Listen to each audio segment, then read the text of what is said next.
La Asamblea aprobó el proyecto de ley que propone reformas a la ley de extinción de dominio. Y por otra parte, la asambleísta por la Revolución Ciudadana, Mónica Palacios, será llevada al Comité de Ética luego de las acusaciones dirigidas hacia la ministra de Gobierno, Mónica Palencia.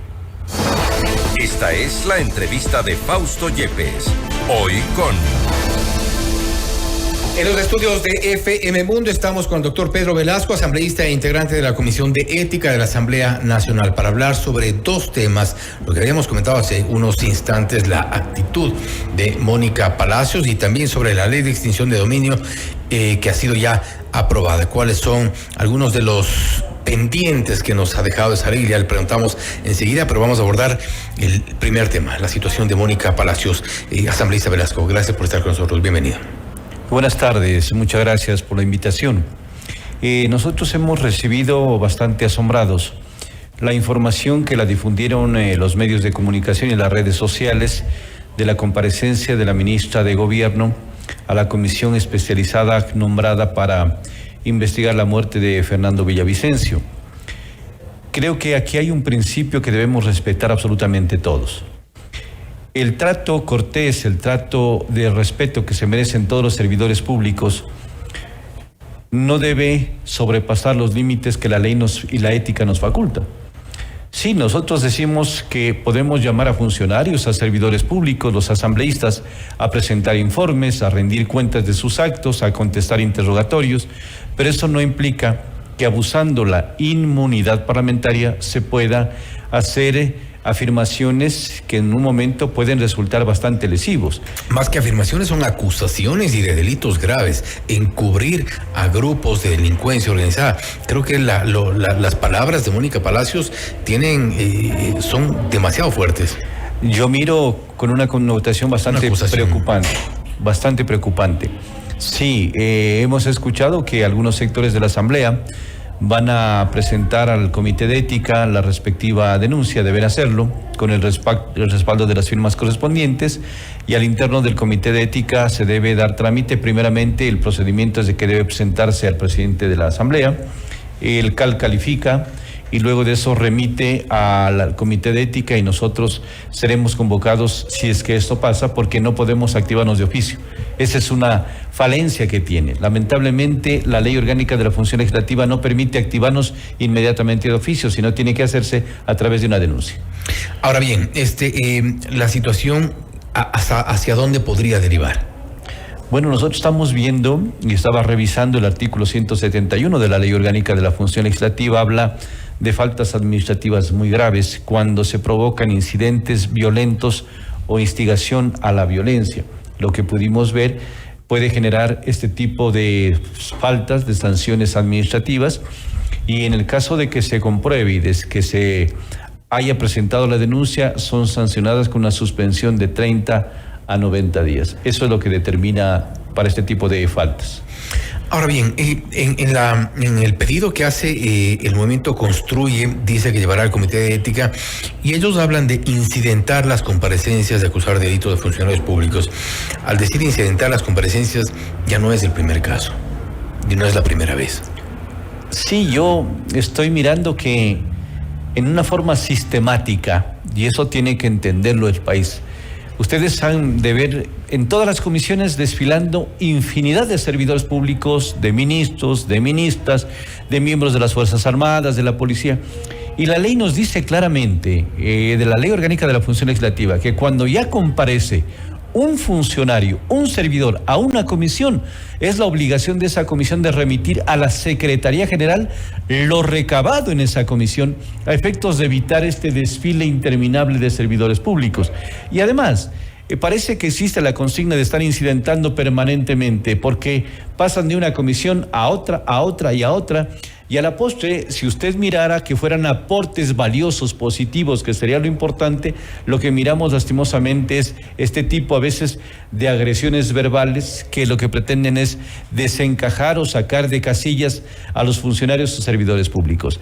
El hecho de que uno comparezca o de cualquier servidor tiene que ser para aportar, aclarar información que se necesite, que se requiera, que la Asamblea se nutra de esa información. Y hay información también que debe ser manejada con la reserva del caso, porque hay sesiones que se manejan con el carácter de reservadas.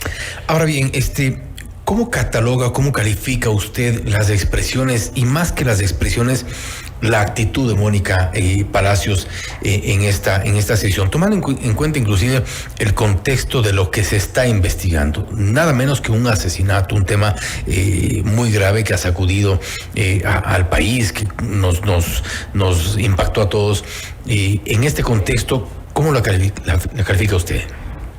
A mí me preocupa el que no se deje ni siquiera en paz la memoria de un amigo con quien trabajé en la Comisión de Fiscalización y Control Político durante 2 años, con la memoria de una persona que demostró una lucha frontal a la corrupción, que no tuvo ningún temor, inclusive ofrendó su propia vida en aras de que se esclarezcan estos hechos. Y lo más doloroso es que existen familiares cercanos, esposa, hijos, en donde sienten en carne propia de que esas expresiones afectan no solamente la imagen de Fernando, sino afectan a todo el entorno familiar. El decir de así abiertamente de que fue el causante de la pérdida de la candidata de la organización política, ¿en base a qué pruebas? ¿En base a cuál es el argumento que se tiene? Él tenía todo el derecho de participar en forma democrática en las elecciones, y si él estuviese vivo las condiciones fueran diferentes. Yo le aseguro que serían muy diferentes, pero ya inclusive no puede ni siquiera hacer ejercicio de su derecho a la defensa, ya no puede hacerlo. Por lo tanto, he escuchado con bastante decisión a sus hijas reclamar y pedir precisamente el respeto que se merece el recuerdo de Fernando. Y vamos a escuchar las declaraciones de Mónica Salazar, otra asambleísta nuevamente de la Revolución Ciudadana. Si se puede colocar los audífonos, por favor, porque creo que es importante también medir un poco el tipo de comparaciones que hacen y son asambleístas. Algo que resultaba imposible de creer cuando yo escuchaba. Confieso que me costaba creer lo que estaba escuchando, pero vamos a escuchar y lo comentamos enseguida, asambleísta. Porque con esa muerte alguien perdió un esposo, alguien perdió un padre, alguien perdió un amigo, y nosotros perdimos las elecciones. En tal caso es importante. Dice Mónica Salazar, con esa muerte alguien perdió un padre, alguien perdió un hermano, perdió un amigo, y nosotros perdimos las elecciones. Como que tienen un poco distorsionada la escala de valores también, asambleísta. Yo creo que hay que saber medir y dimensionar lo que significa la vida del ser humano. No tiene precio. Eso no puede compararse bajo ningún concepto con temas políticos. La vida es algo intangible que uno tiene que cuidarla hasta después de que haya partido de este mundo. Y más aún, como yo decía hace un momento, por el entorno cercano de su familia, que debe estar dolida. A veces escuchamos frases como las siguientes: no queremos que se revictimicen a las mujeres, estamos con toda la razón apoyando ese tipo de decisiones, pero se vuelve a revictimizar a su propia familia recordando lo que pasó aquel fatídico 9 de agosto del 2023. Y comparándolo con una pérdida en las elecciones, que parece insólito. Es lo que digo, o sea, ¿qué comparación tiene el tema de perder una vida humana con un tema político? Ni para ponernos a analizar siquiera. Pero sí duele que esas expresiones se las viertan públicamente. O sea, para ellos la vida de un ser humano parece que no vale nada. Y es gente que está legislando y es gente que se supone que debería tener un mínimo de conciencia al menos. Asambleísta, vamos al otro tema que creo que es importante también tratarlo, de lo que ha ocurrido en la Asamblea Nacional, la ley de extinción de dominio. Se ha planteado, por ejemplo, que hay ciertas excepciones que podrían ser de alguna forma una garantía en casos de flagrancia, por ejemplo, también y el propósito es monetizar los bienes producto de ilícitos, casos de flagrancia también, y cuando sean los bienes en propiedad de grupos de delincuencia organizada, entre otras. ¿Es un gran paso este? Tenemos una ley de extinción de dominio que lamentablemente no sirvió para nada. Y si usted pregunta cuántas recaudaciones, cuántas bienes fueron recuperados en favor del Estado, las cifras van a ser totalmente negativas. Hoy se ha planteado esta reforma a la ley de extinción del dominio que yo aspiro que se convierta en una ley útil, que sirva al menos para el propósito que es el de captar recursos económicos, monetizar bienes de actividades ilícitas para la lucha contra la corrupción. Esperemos de que esto se dé. Hoy tenía yo la oportunidad de haber expresado algunas consideraciones a esta ley, pero como se viene convirtiendo en costumbre de parte del presidente de la Asamblea, de no dar la palabra solamente a quienes les conviene, o a quienes son los amigos, o a quienes se acercan a decirle en la oreja que les adelante la intervención, yo nunca voy a bajarme esos niveles porque tengo el mismo derecho como asambleísta. Por ejemplo, les iba a plantear el por qué se pone los 80 años para el tema de los bienes que pueden ser objeto de esa confiscación. Tiene que tener algún argumento técnico, jurídico, porque si no, el poner un número por ponerlo no significa nada. Segundo, el tema de una referencia que hace un fallo en la Corte Constitucional, les dice a la Asamblea anteriormente, miren, asambleístas, tienen que ustedes tener claro, por decir en términos muy fáciles, los tipos penales en los cuales puede aplicarse la extinción de dominio. No es en todos los delitos penales. Imaginen lo que significaría. Y aquí hablaron de una flagrancia. ¿Sí? La flagrancia. ¿Usted piensa que la flagrancia solamente es en los delitos mayores, en los delitos de tráfico de sustancias estupefacientes, de extorsión, de secuestro?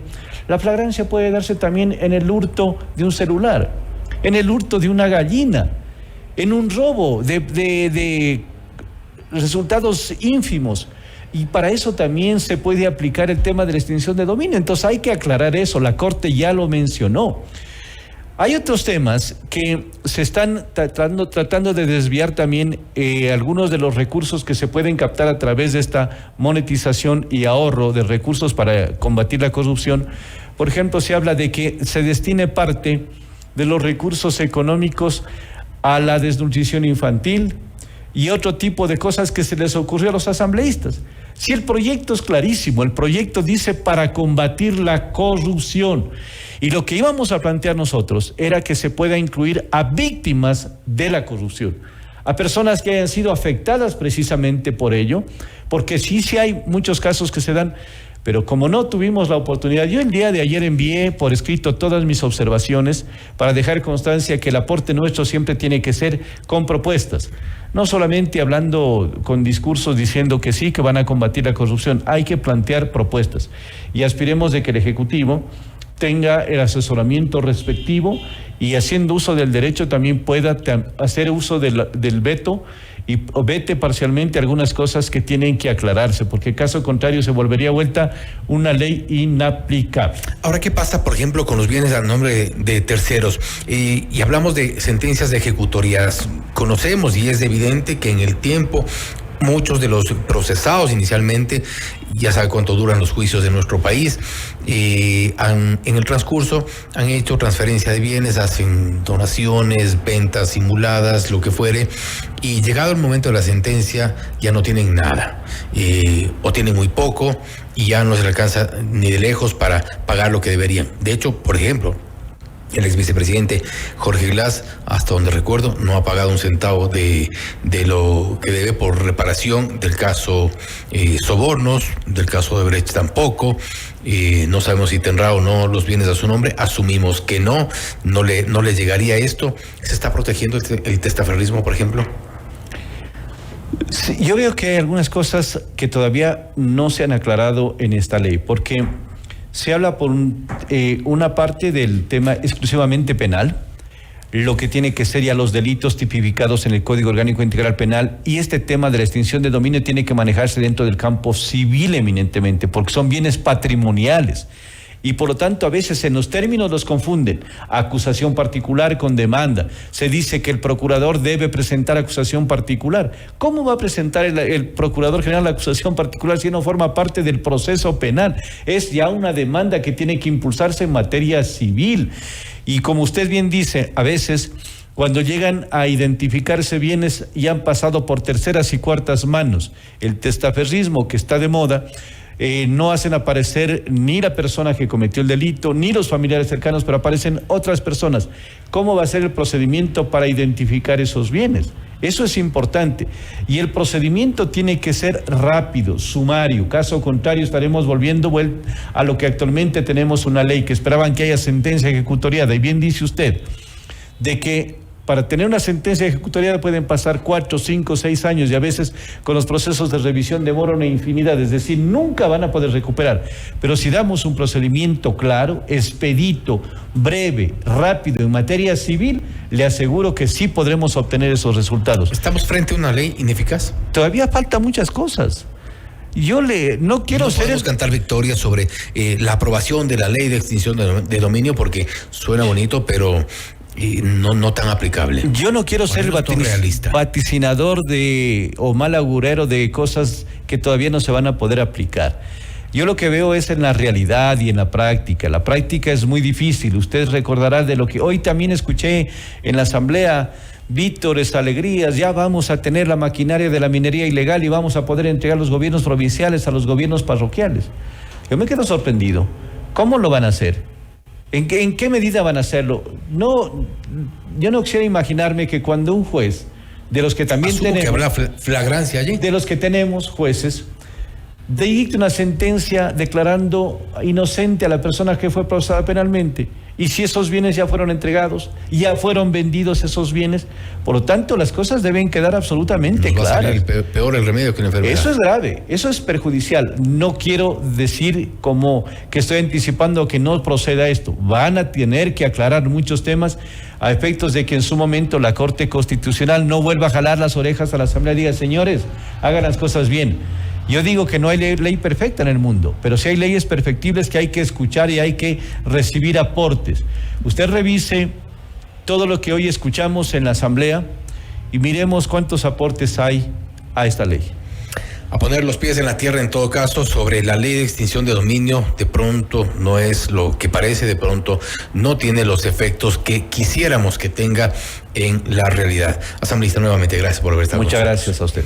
Ha sido el doctor Pedro Velasco, asambleísta e integrante de la Comisión de Ética de la Asamblea Nacional, hablando sobre dos temas de trascendencia y de importancia. La situación de la asambleísta Mónica Palacios. ¿Podría llegar esto incluso a una suspensión de sus funciones durante 30 días? Dependerá de cómo transcurre este pedido que se ha hecho ya para analizar su caso. Y también hemos hablado sobre la ley de extinción de dominio, que no es eventualmente lo que parece, hay algunos vacíos, algunas inconsistencias. Esperemos a ver qué es lo que ocurre y también cómo avanza la reglamentación. Esto es Notimundo Estelar, siempre bien informados. Noticias, entrevistas, análisis e información inmediata.